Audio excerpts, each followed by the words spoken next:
సార్వభౌమాధికారం గలవాడై ఉండాలి, ఆయన సర్వం ఎరిగిన వాడై ఉండాలి. రెండవది ఆత్మ కలిగిన వాడై ఉండాలి, ఆత్మ ఉండాలి. మూడవది సర్వాధికారి అయి ఉండాలి. నాలుగవది పరిశుద్ధుడై ఉండాలి.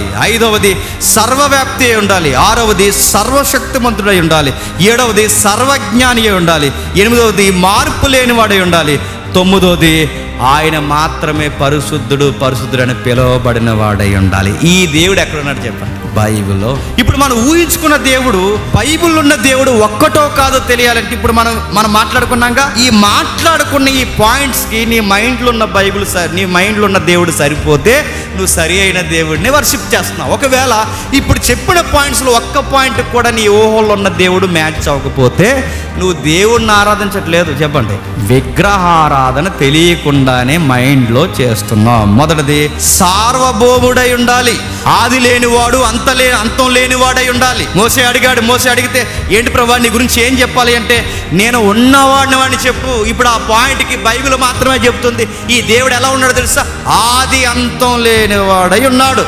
మీరు ఊహించుకున్న దేవుళ్ళు ఇదిగో చాలా తప్పుడు రూపాలు చిత్రీకరించేసి ఎలా ఉంటాడు దేవుడు అని. కానీ బైబిల్ దేవుడు అంటున్నాడు ఆయన ఆత్మదేవుడై ఉంటాడు, అదృశ్యుడు, ఆయనకు దృశ్యం లేదు, ఆయన అదృశ్యుడైన దేవుడై ఉన్నాడు. ఆయన అదృశ్యుడు, ఆత్మ ఉన్నాడు. బైబిల్ చెప్తుంది ఆయన ఆత్మ, అదృశ్యుడు, అగోచరుడు.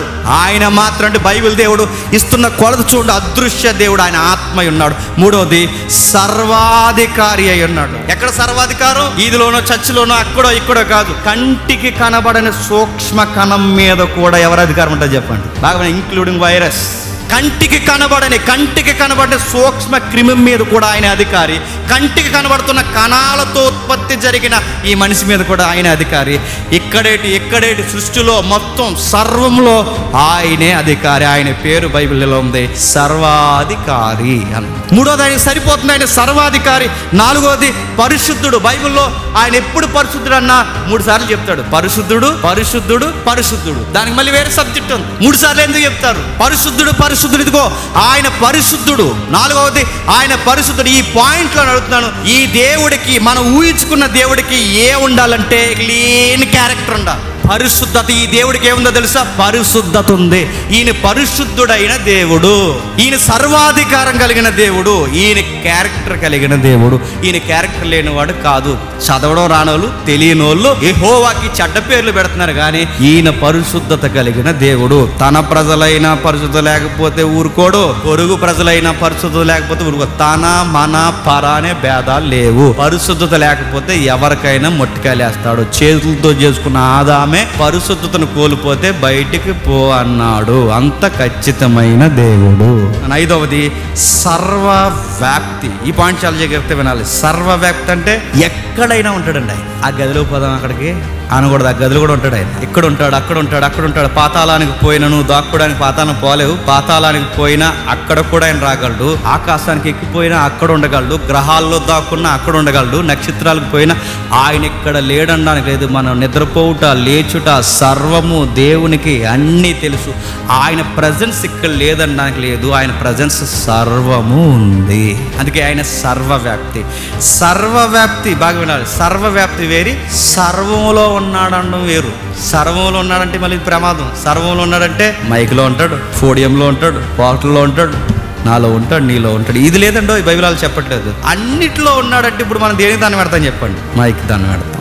అందుకే ప్రజెన్స్ అంతటా ఉంది, కానీ మైకులో మైకే లేడు, స్తంభంలో స్తంభమై లేడు, వస్తువుల్లో వస్తువై లేడు. ఆయన ప్రజెన్స్ అంతా ఉంది. అందుకే ఆయన సర్వవ్యాప్తి. ఆయనకి ఎక్కడ సిగ్నల్ లేదనడానికి లేదు. ఆయన ఎక్కడైనా అగాధ జలాల్లోనైనా యోనాను కూడా బయటికి ఆయన ప్రతి దిక్కున ఉంటాడు. ఆరవది సర్వశక్తిమంతుడు. ఈ పదం బలం ఉంటుందండి. చాలా బలాఢ్యుడు, బలం కలిగిన వాడు, శక్తి కలిగిన వాడు. ఎంత శక్తి కలిగిన అంటే బైబిల్ చెప్తుంది ఆకాశాన్నట దుప్పడం మడతెట్టినట్టు మడతెట్టేస్తాడట. ఏంటి హైబ్రిడ్ పత్రికలో ఉంటుంది. ఆకాశాన్ని ఎలా మడతెడతాడట? దుప్పటి మడతెట్టినట్టు. ఒక వస్త్రాన్ని మడతంటే ఇంత పెద్ద యూనివర్స్ని అలా దుప్పట్లా చుట్టూ అవతల పడేస్తాడట. యూనివర్స్ని దుప్పట్లా చుట్టేస్తాడంటే ఆయన ఎంత శక్తివంతుడండి. అంత శక్తివంతుడి మీద మనం ప్రార్థనలో కోపం ఎత్తాం. 3 రోజులు ఉపవాసం చేశాను, నా మాట ఏం లేదు, ఇంకా రాను నీ చర్చికి అన్నామంటే ఎవరిని? చాలా గోరోజున ఉంది. ఎవరి మీద కోపం ఎత్తాడు? దేవుడి మీద. ఎంత శక్తివంతుడి మీద. అరే నువ్వు ఇసుకలో వెళ్తున్నావు, నువ్వు ఇసుకలో ఏదైతే ఇసుకుందో ఇసుక రవ్వ ఉన్నంత కూడా మనకు కనబడం ఆయన దృష్టికి. ఆయన గద్దించేస్తాం. ఒక ఆయన వచ్చేవాళ్ళు అండి, ఇప్పుడు లేడు పాప, మా పెద్ద ఆయన ఉన్నాడు, చనిపోయాడు తెలియదు, కానీ మరీ రెక్లెస్ గా మాట్లాడేవాడు ప్రేయర్లో. ఇలా మైకెట్కి తిరిగేవాడు. ఆ శుభార్త ఛానల్ వచ్చినప్పుడు వచ్చేది తెలియదు, కానీ ఇలా అనేవాడు, ఏ యేసు ఇగో ఈ బిడ్డ కొరకు ప్రార్థిస్తున్నాను, ఆ బిడ్డ అప్పుల కోసం బాధపడుతున్నాడు, తీరుసు నువ్వు తీరుస్తావు అనేవాడు. ఎవరిని అంత డిమాండ్.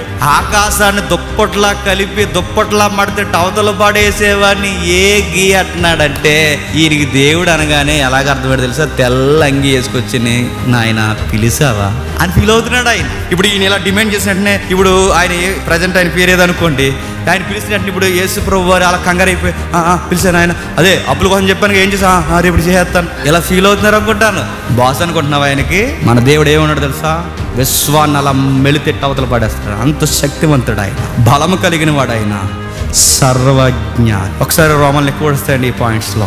సర్వజ్ఞానం అంటే నా 3వ తరగతిలో నా 2వ తరగతిలో ఏం జరిగిందో నాకు జ్ఞాపకం ఉంది. మా అమ్మ రొమ్ములు తడుముతున్నప్పుడు, ఆ పాలు తాగుతున్నప్పుడు నాకు అజీర్తి అయిందా, ఇబ్బంది అయిందా, లేదా ఇంకా ముందుకెళ్ళిపోతే మా అమ్మ గర్భంలో నేను కనంగా ఎలా ఉన్నాను నాకు తెలియదు. బట్ నేను నమ్ముతున్న దేవుడు, ఈ బైబిల్ దేవుడు, నా మెమోరీస్ నాకు గుర్తు లేకపోయినా నా దేవుడికి సర్వము తెలుసు. నా చిన్నప్పుడు ఏం జరిగిందో తెలుసు, నా ప్రజెన్స్ ఏం జరుగుతుందో తెలుసు, రేపు నా ఫ్యూచర్ ఏం జరగబోతుందో తెలుసు. సర్వజ్ఞాని. ఇది దేవుడు అంటే. మనమైనా మర్చిపోతాం, కానీ మన గతం మరవనివాడు, మన రోత తెలియకుండా లేనివాడు కాదు, మొత్తం తెలుసు. ఆయన అన్ని ఎరిగినవాడు, సర్వం ఎరిగినవాడు. అందుకే ఆయన సర్వజ్ఞాని. జరగబోయే విషయాలు ముందే బాగుగా ఎరిగిన జ్ఞాని. ఈ జనరేషన్కి 8వ పాయింట్ చాలా ఇంపార్టెంట్. మార్పు చెందనవాడు. 2.0 2.3లో ఉండవు. ఇలా అర్థమవుతుంది టెక్నికల్ లాంగ్వేజ్. దేవుడు 2.0, దేవుడు 2.3 ఎలా ఉండదు? అప్డేట్ అవ్వడు. దేవుడు అప్డేట్ ఉండదు. అప్డేట్ గాడ్ కాదు, అప్డేట్ ఉండదు. ఆయన గురించి ఇలా ఉంది, నిన్న నేడు నిరంతరము ఏకమై ఉన్నాడు, మార్పు చెందనవాడు. అంటే ఆది కాండం బాగా వినాలి. ఏదేను తోటలో ఎలా ఉన్నాడో చెప్పండి, అబ్రహాం దగ్గర అలా ఉన్నాడు. అబ్రహాం దగ్గర ఎలా ఉన్నాడో దావీదు దగ్గర అలా ఉన్నాడు. దావీదు దగ్గర ఎలా ఉన్నాడో మలాకి దగ్గర అలా ఉన్నాడు. మలాకి దగ్గర ఎలా ఉన్నాడో చెప్పండి, మత్తయి దగ్గర అలా ఉన్నాడు. మత్తయి దగ్గర ఎలా ఉన్నాడో ప్రకటన గ్రంథంలో అలా ఉన్నాడు. ప్రకటన గ్రంథంలో ఎలా ఉన్నాడో ఇప్పుడు అలాగే ఉన్నాడు. ఆది కాండంలో ఏదేను తోటలో ఉన్నట్టే ఈ రోజు కూడా ఉన్నాడు. ఈ మధ్యకాలంలో దేవుడు మారిపోయాడు, అప్పుడు అలా ఉండాలి, ఇప్పుడు ఈ మధ్య కోపం తగ్గిపోయింది, నాకు కొంచెం క్షమించేస్తున్నాను, కృపాకాలం నడుస్తుంది అండో ఎవడో పుట్టించేది దొంగ సిద్ధాంతం. అలా లేదు. దేవుడు ఇప్పుడు పాత నిబంధనలు ఉన్నట్టు లేడు, క్రొత్త నిబంధనలు మారిపోయాడు. బైబిల్ అలా లేదండి. ఏదో రాంగ్ థియరీ వచ్చేసింది, రాంగ్ థియాలజీ ఏదో వచ్చింది. ఏదైనా తోటలో ఎంత సీరియస్గా ఉంటాడో ఈ రోజు కూడా అంత సీరియస్గా ఉంటాడు. ఆయన పరిశుద్ధత తగ్గించాడు. మార్పు లేనివాడు. ఒకవేళ మారితే ఆయన దేవుడు కదా, అంటే ఆయనకు పరిపూర్ణత లేనట్టుగా మారితే, ఆ రోజు నాకు కోపం ఉంది, ఈ రోజు నాకు కోపం లేదు, నేను తగ్గానంటే అంటే దేవుడు కూడా మారు మనసు ఉండాలా? దేవుడు కూడా మార్పు చెందుతాడా? దేవుడు కూడా అప్డేట్ అవుతాడా? అప్డేట్ కూడా దేవుడు అయితే ఇప్పుడు చాలా జనరేషన్కి వచ్చేసాం మనం. రేపు 2030 వస్తుంది, అప్పుడు ఏం చేస్తాడు ఈయన? పాత పురాణాలు చెప్తూ కూర్చుంటాడా? ఇంకా అక్కడ కట్టుకుని ఏదో చెప్తున్నాడుగా ఆ ఏదైనా తోటలో ఉన్నట్టుంటాడా? అలా కాదు. ఆ రోజు అలానే ఉన్నాడు, ఈ రోజు అలాగున్నాడు. ఆయనకి ఈ టెక్నాలజీ కాదు, ఈ టెక్నాలజీకి అప్డేట్గానే ఉంటాడు. ఆయన ఎప్పుడు ఒకేలా ఉంటాడు, మారనివాడు, మార్పు లేనివాడు. అందుకే ఆయన పేరులో మరొక బిరుదు నమ్మదగినవాడు.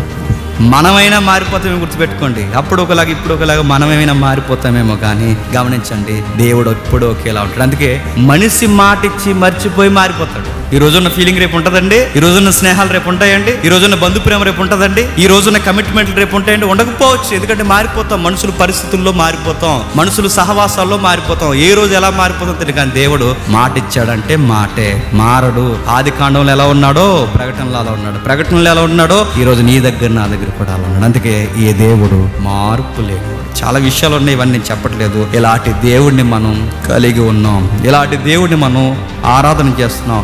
జ్ఞానం కలిగిన వాడు, ప్రేమ కలిగిన వాడు. మరొక గమనించండి, దేవుడికి ప్రేమ ఉందని ఇంకేం అండనుకోకండి. అదర్ సైడ్ మరొక రూపం ఉంది, అంతే కోపం కూడా ఉంది. ఆయనకి కోపపడతాడు, ప్రేమిస్తాడు, జ్ఞానం కలిగి ఉంటాడు. అన్నిటికన్నా ముఖ్యంగా సృష్టికర్త. ఈ 9 పాయింట్స్లో మీకు ఏవైతే మీరు ఊహించుకున్న దేవుడికి ఏవైతే ఈ పాయింట్స్ మీరు వింటున్నప్పుడు అలా సరిపోతే మీరు రైట్ వర్షిప్లోనే ఉన్నారు.